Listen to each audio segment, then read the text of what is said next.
오늘도 계속해서 참된 믿음에 대해서 말씀을 드리려고 합니다. 오늘 제목이 내 믿음을 내게 보이라. 굉장히 도전적인 그런 말씀인데요. 오늘도 이 문제, 우리의 믿음이 참된지에 대해서 함께 나누려고 합니다. 계속해서 몇 주째 나누고 있는데 이게 너무나 중요하기 때문에 그렇죠.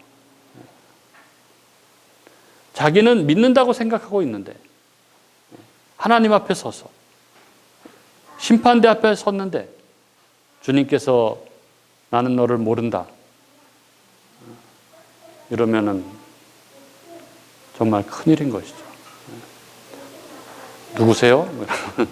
정말 큰일인 거죠. 그때는 땅을 치고 후회해도 이미 늦은 것입니다.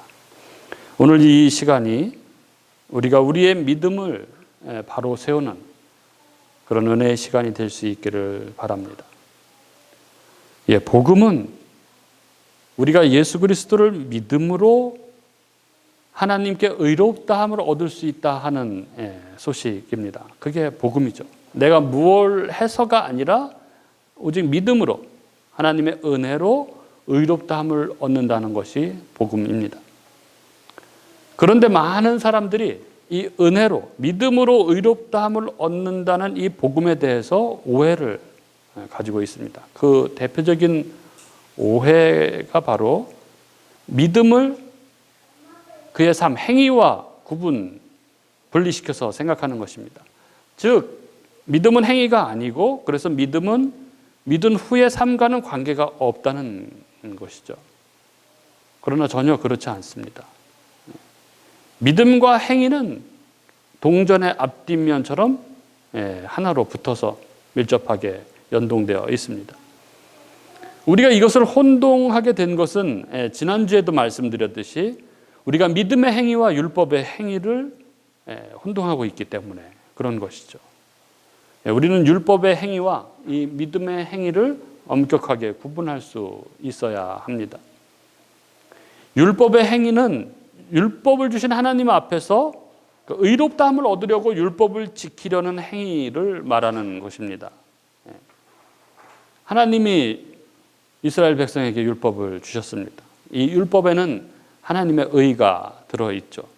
그래서 이 율법은 하나님이 어떤 분이신지를 아주 잘 드러냅니다. 하나님이 원하시는 것이 무엇인지가 잘 나타나 있습니다. 율법은 선한 것이죠. 그래서 율법을 다 지켜 행하는 사람은 의인이라고 말할 수 있는 것이죠. 이 율법을 이스라엘에게 하나님이 주셨습니다. 왜 하나님이 이스라엘에게 이 율법을 주셨을까요? 여기에는 하나님의 깊고 오묘한 구원 경륜이 담겨 있습니다.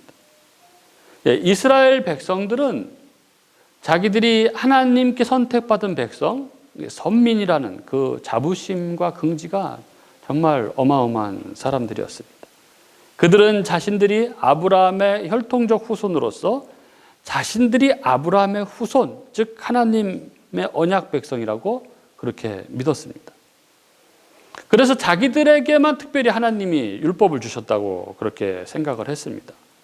그래서 자기들이 이 율법을 지킴으로써 자기들이 선택받은 하나님의 백성임을 자랑한 것이죠. 그들에게 있어서 그래서 이 율법을 지킨다는 것은 자기들이 하나님 백성이라는 표지였습니다. 그래서 그들은 이 하나님께서 주신 말씀을 다 연구해서 세부적으로 연구해서 하나님의 율법을 다 추려냈죠. 613가지 율법을 세부적인 항목으로 다 다듬어서 만들었습니다. 하나님이 하라고 하신 거 365개, 하나님이 하지 말라고 하신 거 248가지, 그래서 613가지의 율법 조항을 그들이 다 정리를 해서 철저하게 지키려고 했습니다. 그러나 그들은 이 성경이 이야기하는 진정한 아브라함의 후손이 무엇인지를 몰랐습니다. 성경이 이야기하는 이 아브라함의 후손, 이것은 이 혈통적 후손을 이야기하는 것이 아니었죠. 영적인 후손, 영적인 이스라엘을 이야기하는 것이었습니다. 즉 아브라함이 믿음으로 의롭다함을 받았듯이 믿음으로 의롭다함을 받는 사람들이 아브라함의 후손인 것이죠. 그들이 바로 성경이 이야기하는 하나님의 언약 백성입니다.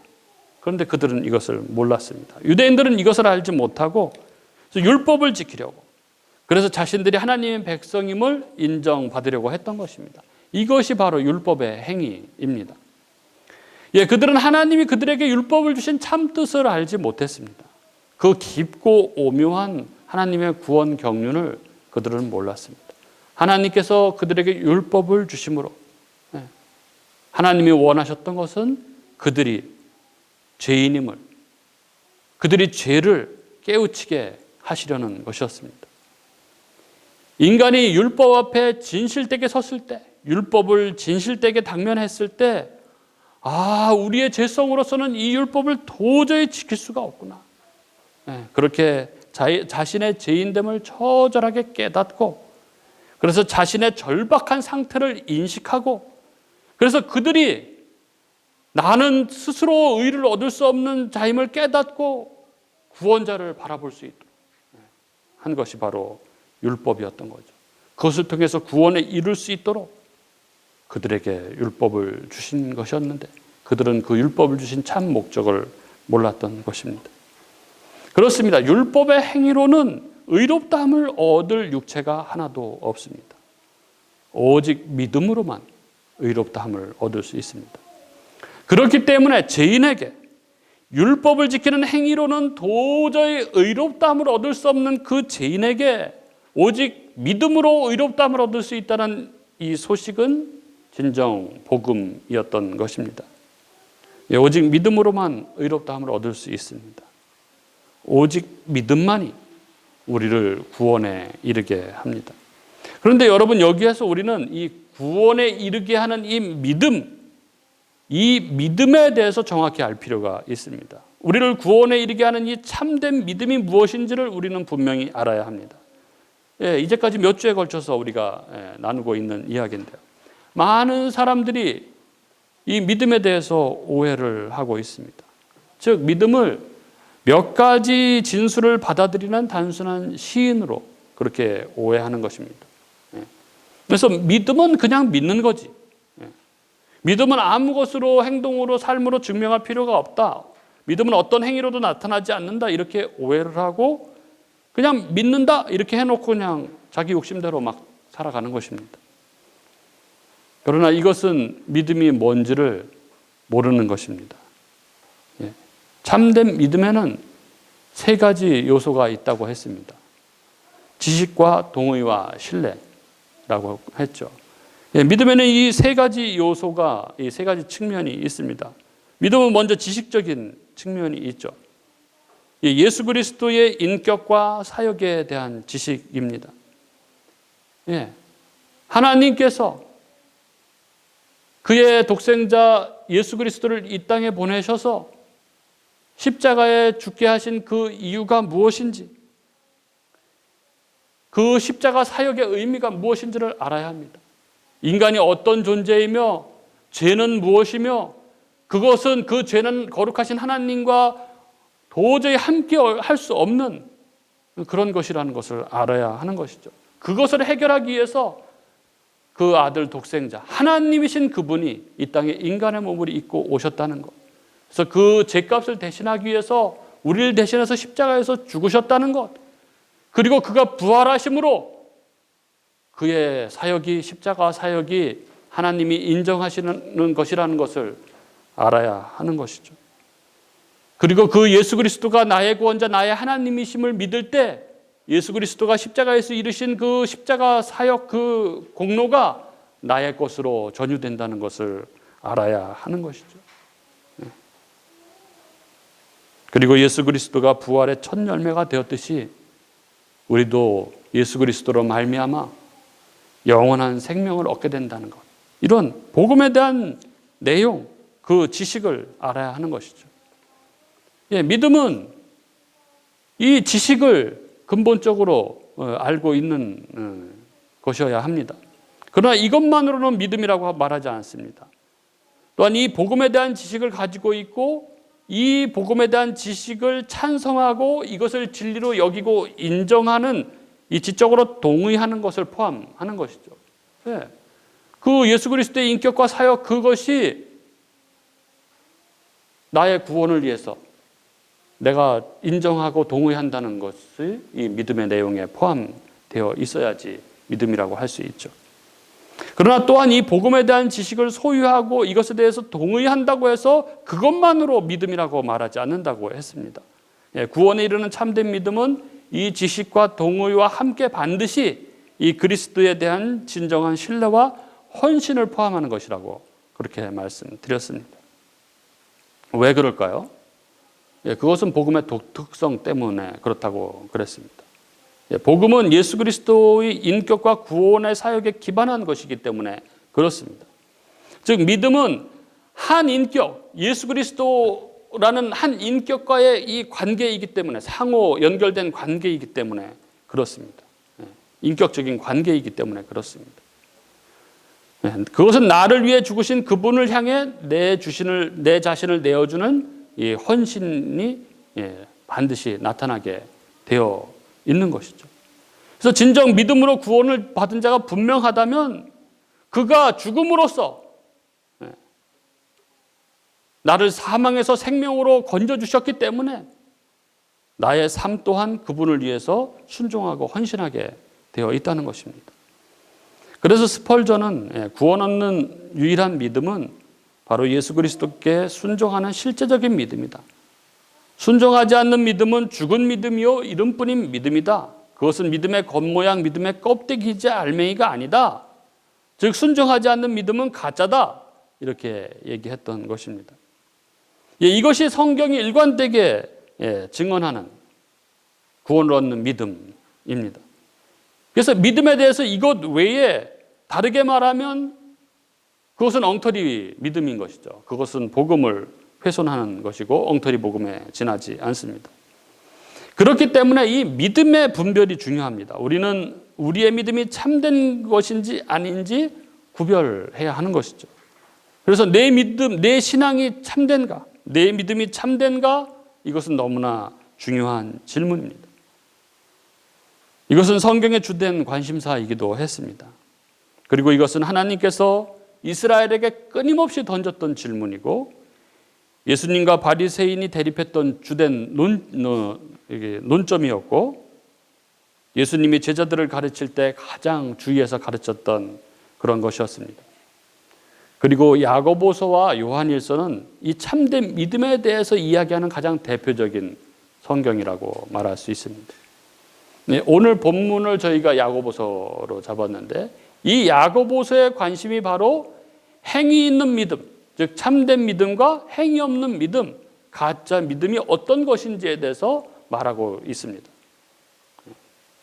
오늘 이 야고보서 이 본문은 우리에게 행함이 없는 믿음은 가짜다 이렇게 경고합니다.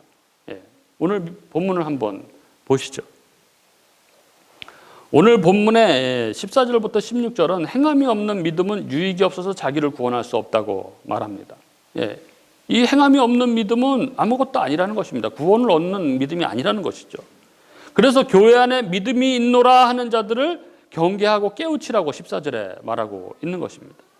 그리고 이 참된 믿음과 가짜 믿음을 어떻게 분별할 수 있냐 하면 참된 믿음은 지체를 향한 사랑의 행함으로 1차적으로 드러나게 되어 있다고 그렇게 이야기하고 있는 것이죠.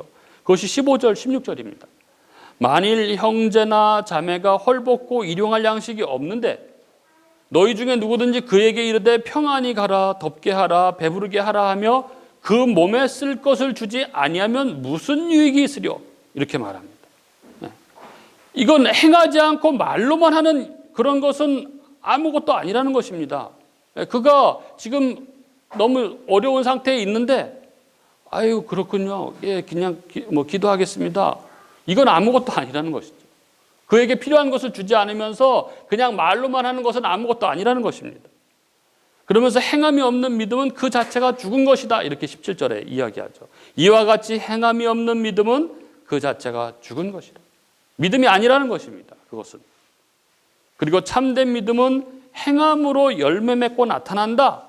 곧 보일 수 있다고 말합니다. 그래서 18절에 내 믿음을 내게 보이라 이렇게 말하고 있는 것이죠. 18절에 어떤 사람은 말하기를 너는 믿음이 있고 나는 행함이 있으니 행함이 없는 내 믿음을 내게 보이라. 나는 행함으로 내 믿음을 내게 보이리라 하리라. 예, 믿음은 눈에 보인다는 것입니다. 예, 믿음은 그냥 안에만 숨겨져 있지 않다는 것입니다. 믿음은 바깥으로 나타나게 되어 있다는 것이죠. 그게 눈으로 보인다는 것입니다. 그러면서 행함이 없는 믿음을 19절 20절에서 귀신들의 믿음과 같은 것이라고 말합니다. 예, 섬뜩하지 않습니까? 그렇습니다. 죽은 믿음의 가장 대표적인 것이 바로 이 귀신들의 믿음입니다. 귀신들의 믿음은 하나님은 한 분이신 유일하신 하나님을 아는 이 지적인 동의, 이 지식과 동의 차원에 머물러 있습니다. 그러나 그들은 신뢰와 헌신에까지는 이르지 못합니다. 그들은 사랑과 섬김의 삶이 없습니다. 마가복음 1장 23절 26절에 이런 말씀이 나옵니다. 마침 그들의 회당에 더러운 귀신 들린 사람이 있어 소리질러 이르되 나사렛 예수여 우리가 당신과 무슨 상관이 있나이까? 우리를 멸하러 왔나이까? 나는 당신이 누구인 줄 아노니 하나님의 거룩한 자니이다. 이거 귀신이 하는 얘기죠. 예수께서 꾸짖어 이르시되 잠잠하고 그 사람에게서 나오라 하시니 더러운 귀신이 그 사람에게 경련을 일으키고 큰 소리를 치르며 나오는지라. 예, 귀신들은 예수님이 누구인지를 압니다. 귀신같이 합니다. 귀신같이. 그러나 그들은 예수님 말씀에 순종하지 않습니다. 사랑으로 이웃을 섬기고 하는 그런 것이 없죠. 이게 귀신의 믿음입니다.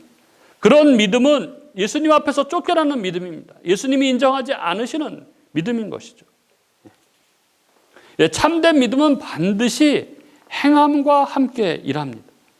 반드시 거룩한 행위의 열매를 맺게 되어 있습니다.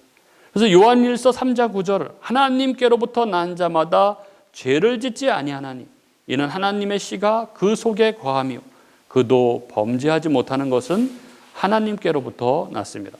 하나님께로부터 난 자. 그러니까 참 믿음을 가진 자들은 계속해서 죄를 지으며 살아갈 수 없다는 것입니다.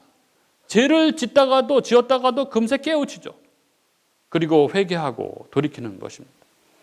또 갈라디아서 5장 5절 6절은 이렇게 말씀합니다. 우리가 성령으로 믿음을 따라 의의 소망을 기다리노니 그리스도 예수 안에서는 할례나 무할례나 효력이 없으되 사랑으로서 역사하는 믿음입니다. 예. 믿음은 사랑으로서 역사를 한다는 것입니다. 구원받는 믿음은 반드시 사랑으로 역사하게 되어 있다는 것입니다. 예, 자기만 생각하고 자기 자식만 생각하는 것이 아니라 이웃을 돌아보고 다른 사람을 사랑하고 섬기고 하는 것으로 나타난다는 것입니다. 그래서 마태복음 7장 20절에 이 유명한 말씀 이러므로 그들의 열매로 그들을 알리라. 그 열매를 보면 그게 무슨 나무인지 안다는 것입니다. 그들의 삶을 보면 그들이 어떤 믿음을 가지고 있는 사람인지 아닌지를 알 수 있다는 것입니다. 그의 삶의 모습이 어떤지, 성품이 어떤지, 그의 성품이 거룩으로 다듬어지고 자라가고 있는지 그걸 보면 안다는 것입니다. 사과가 달리는 것이 사과나무인 것이죠. 사랑, 희락, 이 화평, 오래 참음, 자비, 양선, 충성, 온유, 절제 이런 성품이 그 안에 있는가? 그게 있어야 성령 받은 사람이라는 것입니다. 그렇기에 결국 믿음은 행함과 함께 일하고 또 행함으로 믿음이 온전하게 된다고 22절에 말씀하고 있는 것이죠. 그리고 그 예로 아브라함을 들죠. 21절부터 24절입니다. 아브라함은 그 아들 이삭을 제단에 바칠 때 22장에 창세기 22장에 이삭을 제단에 바치지 않습니까? 아브라함은 그 아들 이삭을 제단에 바칠 때 행함으로 의롭다 하심을 받았다고 21절에 말합니다. 이것은 믿음이 행함과 함께 일하고 행함으로 믿음이 온전케 된 예라는 것입니다. 22절에 그렇게 이야기하고 있죠. 그래서 아브라함이 하나님을 믿으니 이것을 의로 여기셨다는 이 창세기 15장 말씀이 이루어졌다는 것이죠. 그렇습니다. 아브라함은 이미 창세기 15장 6절에 믿음으로 의롭다 하심을 받은 자입니다. 그런데 그의 믿음과 그의 의롭다함을 얻은 것의 그 참됨이 그의 행함으로 창세기 22장에 증명이 되었다는 것입니다. 이로 보건대 사람이 행함으로 의롭다 하심을 받고 믿음으로만은 아니다. 24절에 이렇게 말씀하고 있는 것이죠. 이 야고보서 2장 21절부터 25절은 아주 유의해서 보지 않으면 복음에 상당히 혼란을 초래하는 그런 본문일 수 있습니다. 얼핏 보면 오직 믿음으로 의롭다 함을 얻는 복음의 핵심을 부정하는 듯이 그렇게 느껴지기 때문입니다. 그러나 아주 자세히 살펴보면 그렇지 않습니다. 야고보 사도는 아브라함이 이미 창세기 15장에서 믿음으로 하나님의 의롭다 하심을 얻었다고 말합니다. 그런 이 사실을 부정하는 것이 아니죠. 다만 창세기 22장에서 그 아들 이삭을 제단에 바칠 때 그 행위로서 아브라함은 그 믿음의 참됨을 증명했다는 것입니다. 그리고 25절에 라합 이야기도 나오죠. 그가 이스라엘의 대적, 이방인, 여자라고 할지라도 그의 믿음, 은혜로 받은 그 믿음은 행함으로 그가 목숨을 걸고 지키는 것으로 그의 믿음이 진짜라는 것이 증거가 되었다는 것입니다. 그렇습니다. 참된 믿음은 행함으로, 삶으로 그 믿음이 참된 믿음이라는 것이 증명되게 되어 있습니다. 이것이 성경이 증거하는 참된 믿음, 구원을 얻는 믿음입니다. 삶으로 증거되지 않는 믿음은 믿음이 아니라고 성경은 그렇게 이야기합니다. 우리 교우님들 이 시간 진심으로 우리 자신을 돌아보았으면 합니다. 나의 믿음을 돌아보아서 행함으로 나의 믿음이 드러나고 있는지 확인해 보아야 합니다. 우리는 자기 연민과 자기 위안으로 이 하나님 말씀에서 숨으려고 해서는 안 됩니다. 말씀 앞에 자신을 솔직히 내어놓고 이 말씀을 대면해야 합니다. 오늘 주님은 야고보 사도를 통해서 우리에게 말씀하십니다. 믿음은 볼 수 있는 것이다. 믿음은 반드시 행함으로 그 참됨을 증명한다. 행함이 없는 믿음은 아예 존재하지도 않고 아예 불가능하다. 이렇게 말씀하십니다. 믿는 자에게 있어서 거룩한 행함은 자신의 믿음이 참된 것임을 증명하는 것이죠. 그래서 나의 삶 가운데 이 거룩한 행함이 나올 때 우리는 기쁜 것입니다. 내가 참된 믿음을 가지고 있고, 그래서 우리의 삶이 이 죄와 치열하게 싸우고 이웃을 향해 나를 희생하고 섬기는 모습이 내 삶 가운데 있다고 한다면 우리 마음 가운데는 이 구원의 확신, 그리고 하늘의 한없는 위로와 소망으로 인해서 기쁨과 감사와 감격이 넘쳐 흐르게 되는 것이죠. 그래서 섬기면서도 자신을 겸손히 낮출 수 있게 되는 것입니다. 그리고 또한 타인의 믿음을 돌아보며 이것을 가장 중요한 문제로 여겨서 도와야 합니다. 그게 교회입니다. 그게 교회를 이루는 믿음의 지체들입니다.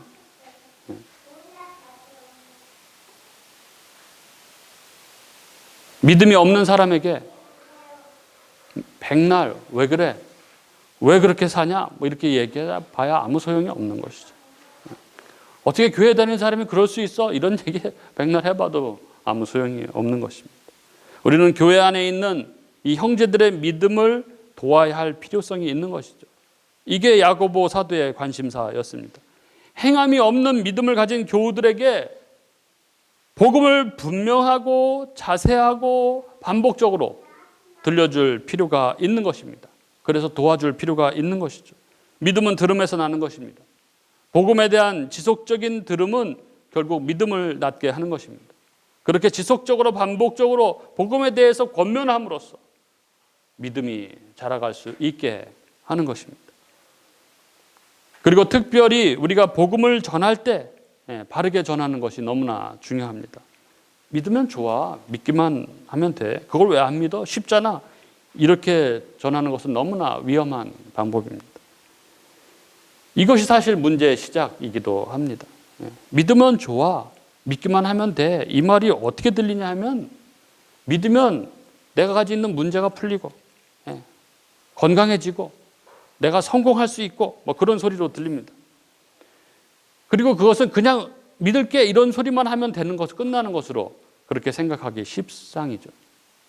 뭘 믿는 것인지, 우리의 죄의 문제가 무엇인지, 이 죄가 어떤 결과를 초래하는지, 이 죄 때문에 우리가 어떤 길을 가고 있는지, 우리의 끝은 어딘지 분명하게 이야기하고, 여기서 구원받을 수 있는 길이 무엇인지, 그 예수 그리스도의 십자가 사역에 대해서 분명히 이야기하고, 그걸 내가 믿을 때 그 예수 그리스도의 십자가 공로로 인해서 내가 죄가 사함을 받고, 그렇게 된 자는 그의 삶으로 그 믿음이 드러나게 되어 있다는 것을 다 설명해 주어야 하는 것이죠. 이런 얘기를 안 해주고 그냥 믿는다고 해, 믿으면 좋아, 그러면 좋아, 뭐 그런 논리 때문에 교회를 나와서 뭐 좋다니까, 뭐 문제가 다 풀릴 것 같으니까 나왔는데, 그래서 뭐 기도했는데 안 풀리고 뭐 이러니까 뭐야 이거 뭐 아니잖아, 뭐 이렇게 생각하고 돌아서는 사람들을 너무나 많이 보았어요. 그래서 처음부터 믿음에 대해서 바르게 설명하는 것이 얼마나 중요한지 모릅니다. 그것은 믿음에 대해서 바른 지식을 가지고 있어야 바른 설명이 가능한 것이죠. 저는 우리 교회가 이 사명, 이 비전을 특별히 또 가지고 있는 교회라고 생각을 합니다. 참된 복음을 알고 복음으로 살아가는 교회, 복음인 교회 아닙니까? 복음인 교회. 그런 공동체, 하나님이 그런 마음을 주셔서 복음인 교회를 또 할 수 있도록 우리를 붙들어 주셨습니다. 그렇게 교회가 설립되고 어느새 1년이 다 돼갑니다. 1주년이 이제 얼마 남지 않았습니다. 지난 1년여의 시간들, 정말 하나님께서 우리들 가운데 행하신 일들이 얼마나 놀라운지 정말 새록새록 이렇게 설교를 준비하면서도 이렇게 생각해 보니까 참 너무나 하나님 우리를 꼭 붙들고 오시지 않았나 이런 생각이 듭니다. 복음으로 살아가는 교회, 하나님이 세우신 이 교회를 하나님이 얼마나 꼭 붙들고 있는지 보게 됩니다. 우리가 잊을라 치면 깨닫게 해주시죠.